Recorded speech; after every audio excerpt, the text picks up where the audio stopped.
Notre grand maître Harambam, connu en français sous le nom de Maïmonide, prouve que les temps messianiques commencent avec le rassemblement des exilés et la fin des communautés vivant en dehors d'Eretz Israël.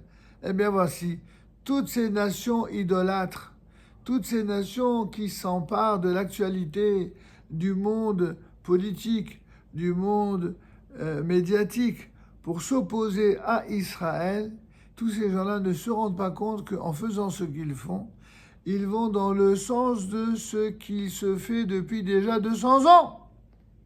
Tous ces pays où il y avait des juifs dans le monde arabe, à part peut-être le Maroc qui reste une exception rarissime, tous les pays arabes sont vidés de leurs juifs, pratiquement.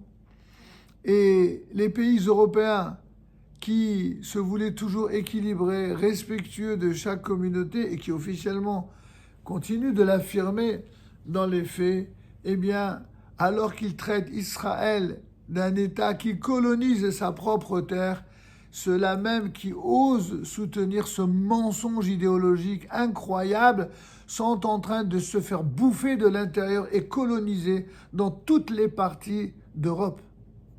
Et voici que Maïmonide avait prévu cela. Il s'appuie sur les versets formulés par Bilam au moment où il est contraint de bénir, où il dit, Bilam, la phrase suivante: « Il repose comme le lion et le léopard. Qui osera le réveiller ?» À propos de cette analogie faite par Bilam entre le peuple d'Israël et un lion sur le point de se réveiller, nos sages nous enseignent que, de même qu'il n'est pas conseillé de se trouver à côté d'un lion et de sa femelle lorsqu'ils se rencontrent, malheur à la nation qui se trouvera sur le chemin de Dieu lorsqu'il viendra délivrer ses enfants de l'exil. Qui oserait mettre son vêtement entre le lion et sa lionne? C'est ainsi que nous l'explique à la fin du traité de Masechet Sanhedrin à la page 106a.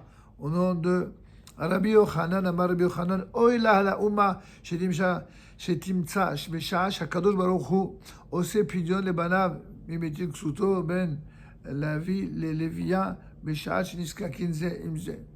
Malheur à celui qui va s'immiscer dans les retrouvailles entre Dieu et son peuple. Jusqu'à nos jours, nous citons les versets de Bilam en pénétrant dans un lieu de prière, à savoir dans toutes les synagogues du monde entier. Quand un juif rentre dans la synagogue, eh bien qu'est-ce qu'il dit? Quelles sont belles tes tentes, ô Jacob, tes demeures, ô Israël. Ce fameux prophète des nations qui venait pour maudire Israël a sorti de sa bouche cette prophétie, cette bénédiction.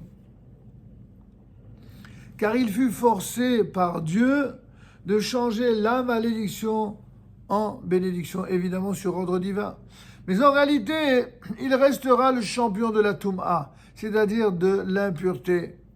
On traduira également, en termes politiques, par sa haine et également par sa jalousie maladive.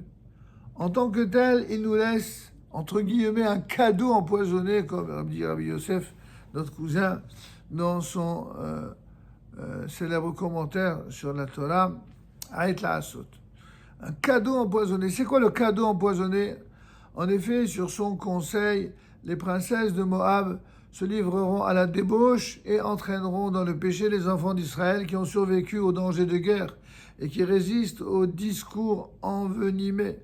Et la malédiction de Bilam, finalement, se réalisera sous sa forme cruelle, à savoir celle des mésalliances où un juif peut oublier ce pourquoi Dieu nous a choisis pour une mission qui est tellement importante, non seulement pour les juifs, mais aussi pour l'humanité, que rien ne doit entraver cette réalisation, y compris et surtout les mariages qui ne seraient pas conformes à la tradition.